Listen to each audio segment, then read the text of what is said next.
digamos, por parte del gobierno, de disociación con la realidad o de vínculo con la realidad muy complicado. Que, digo, yo veo cuando camino por el país, porque además el hecho de ser diputado nacional, el hecho de venir de organizaciones de trabajadores que tienen que ver con todo el país y por lo tanto viajar mucho, te obliga a estar me obliga primero a viajar, a ver distintas realidades, y cuando uno recorre el país lo que ve es mucha dificultad. Acá la Argentina que yo transito es la Argentina de los que tienen dificultad para llegar a fin de mes, no la Argentina de los que les sobra todo, de la Argentina de los que viven en Suiza. Cuando veo discusiones a veces que me resultan casi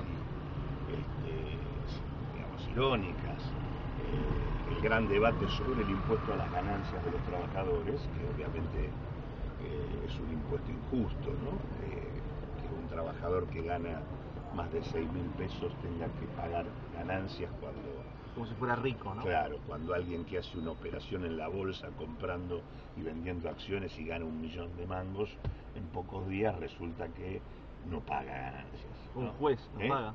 Un juez que tiene ingresos muy superiores, pero me parece que no tiene ni pie ni cabeza. Ahora, lo que sí es cierto es que en realidad tampoco ese es el problema central de los trabajadores, porque la verdad es que 8 de cada 10 trabajadores ganan menos de 5 lucas. La Argentina que tenemos es una Argentina donde el ingreso promedio de los ocupados no pasa de los 3.100, 3.200 pesos, la canasta familiar está en 7 lucas por lo menos, y en ese marco 6 de cada 10 hogares no juntan esa canasta y 3 de cada 10 hogares son pobres. Yo vengo encima de Formosa, bueno. un gobierno como el de Infran. Claro. Entonces me parece que cuando uno camina al país se encuentra con esa realidad, ¿no? Y se encuentra con esa realidad, pero y saliendo incluso de lo económico, uno escucha discursos insólitos, todo lo que ha sido la defensa por parte de la presidenta, por ejemplo, que alguien que fue detenido y condenado por haber incendiado y asesinado a su mujer termine saliendo a tocar la batería en una supuesta tarea hecha por batallón militante. Esto entra dentro de otro terreno que no es el estrictamente económico, es un disparate. Esto no quiere decir que los presos no tengan la posibilidad de tener un proceso de reconstrucción de sus vidas, pero esto es a una persona que es un ícono de la violencia contra las mujeres, que acababa de ser condenado hacía 2 semanas, que de repente salga y pueda tocar libremente, no es disparate. Del mismo modo que el elogio por parte de la presidenta a las barras bravas, me parece que se está perdiendo vínculo con la realidad, que esa suerte de locura que se mandaron de destruir el sistema de estadísticas para ocultar la inflación primero y en la práctica terminar ocultando los pobres y los indigentes, ha terminado construyendo una suerte de diario de Irigoyen en donde venden un modelo de inclusión que no es tal. Uno puede reconocer que la Argentina que tenemos es mejor que la del 2001-2002. Ahora, que esto deja mucho de desear. Y algunos hechos que seguramente te producen sensaciones encontradas. El caso Chicone, ¿no? Porque quizás por un lado uno dice es importante que la Argentina imprima su propio billete, y por otro lado están quienes dicen esto fue toda una maniobra para ocultar pruebas.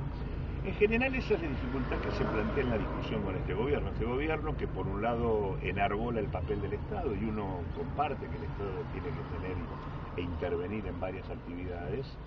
El gobierno lo mete en el lodazal de la corrupción institucional y el negociado. Entonces termina discutiéndose el papel del Estado para los amigos del gobierno y una regulación del Estado que no tiene que ver con el interés público, sino con el interés de algunos. Entonces ahí es donde se mezclan todas las cosas y donde aparecen dificultades para tomar definiciones. A nosotros en el caso Chicone no nos produjo ninguna duda en el sentido de que acá lo que ha habido fue una operación para que la institución que debiera producir papel moneda, que es la Casa de la Moneda, hubo desde el 2005 en adelante por parte de este gobierno un intento de destruirla y al mismo tiempo armar con Chicone una especie de empresa contratista privada manejada por ellos mismos para poder conseguir financiamiento ilegal de su práctica política. Eso es lo que han hecho. Cuando esto salió a la luz pública y se conoció como se conoció, intentaron pagarlo con la estatización. Ahora, la verdad que lo que le propusieron al Parlamento es un disparate. Nadie como parlamentario en su sano juicio puede expropiar una empresa que no sabe su balance. Si yo no conozco el balance de la empresa, como no lo conocemos, nadie tiene el balance, no lo tiene la justicia. No quedó claro quiénes son los dueños. Pero digo, el juez que interviene en la causa no tiene el balance. A nosotros nos piden que expropiemos la empresa y no me dan el balance. ¿Yo cómo voy a expropiar una empresa y no sé qué deudas tiene? Digo, ¿cómo voy a expropiar algo que, digo, cuando nosotros damos la autorización para expropiar aerolíneas o para expropiar YPF, sabemos a quién le estamos comprando y a quién y qué empresa estamos comprando, cuál es su balance y su estado de situación? Acá no se sabe. A mí me causó mucha impresión. No se puede expropiar eso. A mí me causó impresión en estos casos que vos planteabas, el caso de YPF y de aerolíneas, cuando se expropió, los dueños se enojaron. Unas críticas muy fuertes, salieron directamente a contar su verdad, equivocada o acertada, pero había un enojo cierto. Acá no hubo ningún dueño que no dijo nada, o sea, se expropiaron y nadie se quejó. Yo te diría que aplaudieron. Urú estaba aplaudiendo. ¿No? Claro.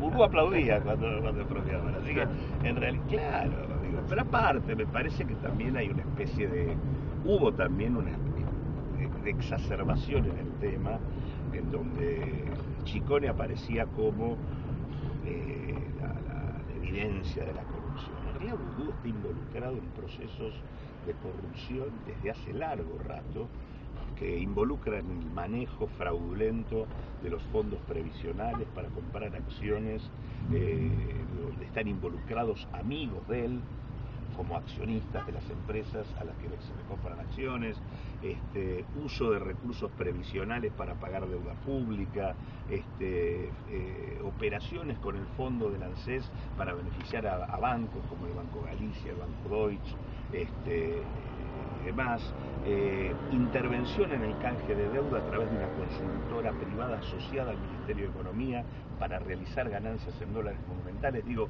hay un modo de operar por parte de esta persona que ya a esta altura del partido no se puede pensar que solamente yo no puedo pensar que Urú en realidad ahora se están dando cuenta de quién era. Más bien yo tengo que pensar que él es vicepresidente porque ha sido capaz de hacer todas estas cosas. En realidad es un hombre que cumple una función concreta, que es la función de tratar de articular la gestión institucional con el logro de mecanismos de financiamiento absolutamente ilegales.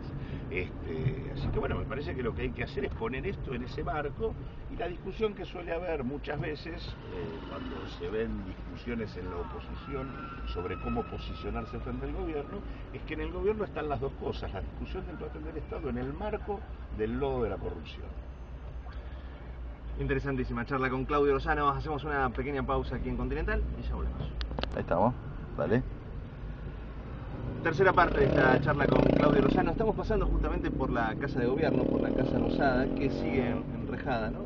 La Plaza de Mayo también sigue enrejada. Desde el 2001 siguen estas rejas, un símbolo extraño, ¿no? Y es todo un símbolo. Nosotros, cuando dimos la discusión en la campaña electoral del 2011, planteamos con toda claridad en esto una diferencia de fondo, ¿no?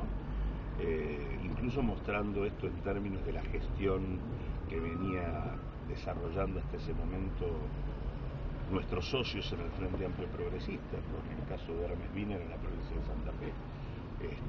Ni bien Wiener asumió la gobernación de la provincia, lo primero que hizo fue quitar las rejas de la Casa de Gobierno.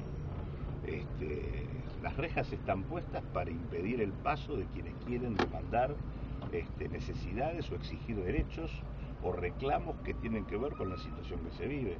La lógica es que la Casa Rosada esté abierta para recibir esos reclamos, no para impedir que esto llegue. La reja es en todo caso un símbolo en donde se entiende que no necesariamente hay que resolver los problemas que hay. Así que en ese sentido, digo, lo que hay acá es un gobierno para el cual la participación de la gente planteando sus problemas e involucrándose para resolverlos no es un tema de relevancia. Y hablando justamente de la Casa Rosada, ¿cómo te cae este intento de reelección? Parece disparate, digamos. La verdad es que cualquier proyecto que se entienda a sí mismo como la continuidad de una sola persona es un proyecto sumamente débil. Si acá existen cuestiones que son importantes y que hay que mantener en el tiempo, deben ser parte de acuerdos de política de Estado que deben establecerse en el marco de las discusiones de las distintas fuerzas políticas. Ningún proyecto se sostiene porque lo sostiene una persona. Así que en ese sentido, por lo menos a nosotros no nos van a encontrar respaldando esto. Esto va más allá de discutir, por ejemplo, el tema de la reforma constitucional, porque ciertamente la Constitución tiene problemas. Sin ir más lejos, en el tema de los recursos naturales, la Constitución del 94, que tiene en ese sentido una matriz neoliberal importante, cuando por ejemplo le transfiere a las provincias el dominio de los recursos naturales y permite, por ejemplo, que se haya abierto el proceso de depredación minera o petrolera como venimos viviendo. Eso merece una discusión en donde la Argentina tiene que estar en capacidad de recuperar constitucionalmente el control público sobre esos recursos. Del mismo modo que lo que hablábamos recién, las instituciones que permitan la participación de la gente en las decisiones debieran tener los mecanismos institucionales de participación mucha más entidad en la Constitución que lo tienen hoy. Me refiero con esto al papel de los plebiscitos, de las consultas populares y demás, de las iniciativas populares, que en realidad, si bien existen en la Constitución, en realidad tienen muchas trabas para poder aplicarse. Por lo tanto, puede haber un debate sobre qué Constitución necesitamos, porque necesitamos discutir la refundación del Estado que haga posible una Argentina diferente. Ahora, eso no tiene nada que ver con cambiar reglas institucionales para perpetuar en el tiempo a Cristina Fernández de Kirchner. Claro, pero uno de los argumentos de la reelección se basa justamente en que, según la mirada del gobierno, no existe oposición. Hay una oposición que critica pero que no propone. No sé, ¿vos tenés alguna autocrítica con relación a esto? La verdad es que nosotros, si hay alguna característica que hemos venido teniendo, es que somos una propuesta política que en general, además de criticar, solemos decir lo que creemos que hay que hacer. Podemos equivocarnos, podemos tener posturas que puedan gustar o no, pero lo hacemos. Sí creo que lo que no existe, me parece, y a veces me parece que es bueno discriminarlo, no existe la oposición. Hay distintas fuerzas de oposición. Hay una parte de la oposición que yo diría es una oposición consentida por el gobierno, una oposición a la que al gobierno le conviene. Es una oposición muy ligada a lo que ya ocurrió en la Argentina, una oposición en donde se apilan toda la experiencia del menemismo, del gualdismo, del alfonsinismo, y que son cosas que tienen que ver con lo que pasó, con lo que los argentinos no quieren que ocurra, ni que vuelva a ocurrir. Entonces, medio como que permanentemente el gobierno es esto o el pasado. Es decir, es una discusión en donde lo que intentan es obligarnos a mirar la Argentina con los ojos puestos en la nuca, es mantener lo que está o volver para atrás. Y la discusión no es para atrás, la discusión es para adelante. Vuelvo a decir lo que dije antes, uno puede entender que la Argentina puede estar mejor que en el 2001-2002. Ahora, esta Argentina no es la que yo creo que tenemos que congelar, porque esta es la que permite que vivamos como corresponde. Y ese debate para adelante es el que venimos planteando nosotros. No casualmente, digamos, en las elecciones del 2011, buena parte de las ofertas políticas del pasado fueron desplazadas, y lo que emerge como segunda fuerza en la Argentina es una propuesta nueva, que es la propuesta del Frente Amplio Progresista, que es un planteo distinto, en donde la discusión es para adelante, no es el debate de se resuelve la Argentina que tenemos volviendo a la Argentina de los 90. ¿Cómo ves la Argentina de diciembre, enero? Porque hay muchas miradas, en algunos casos, gente que ve como que la crisis va a seguir, que no se va a salir. ¿Cómo analizas esto? Yo creo que el gobierno entró en una etapa más compleja, en donde lo que fue el periodo 2002-2007, que fue el periodo de la Argentina creciendo a tasas muy importantes y por lo tanto donde la sensación de que avanzábamos aparecía como una sensación puesta en la realidad, se acabó. La Argentina ha ingresado en una suerte de estancamiento, este año incluso con caída de la actividad económica, por ahí en el año próximo puede subir un poquito, pero lo que no va a haber, me parece, a no ser que se replanteen las cosas, es mejoras sociales significativas. eso se estancó, y se estancó sin haber resuelto el problema social, porque si nosotros hubiéramos estancado, pero en realidad ya no tenemos pobres, no tenemos hambrientos, no tenemos desigualdades, tenemos las cosas más o menos resueltas, pero no es el caso. Y en este sentido me parece que el gobierno está teniendo problemas para replantear este tiempo. Y creo que la Argentina en ese sentido socialmente está atada con alambre. Esto que yo mencionaba anteriormente, que 8 de cada 10 ganan menos de 5.000 pesos y que la canasta familiar está en 7 lucas y que el ingreso promedio son 3.000 pesos. Esa Argentina es una Argentina para que es complicada si yo no tengo un horizonte de futuro.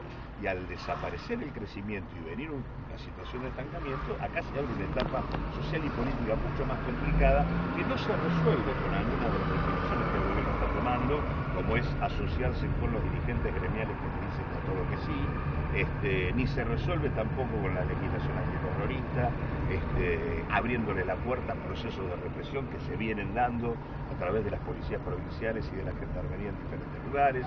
No se resuelve con esto, y hay una conflictividad social en ascenso que el gobierno no está viendo. Bueno, Claudio, estamos llegando ya al Congreso de la Nación. Sé que sos un tipo de colectivo y de subte, te he visto varias veces, pero anécdotas en el taxi, porque me imagino que se hace mucha política aquí también. Sí, acá, digo, aparte del taxi es lo sabrá el amigo, es un indicador de la realidad. Uno se sienta acá y los taxistas te cuentan, mire, acá el clima viene por este lado, viene por el otro, y antes de las elecciones ni te cuento, las encuestas, las encuestas que tenemos arriba de los taxis, la verdad que es un ámbito propicio para la discusión política. Gracias, Claudio, te estamos dejando, te dejamos trabajar. Ha sido un placer tenerte. No, al contrario, gracias a ustedes.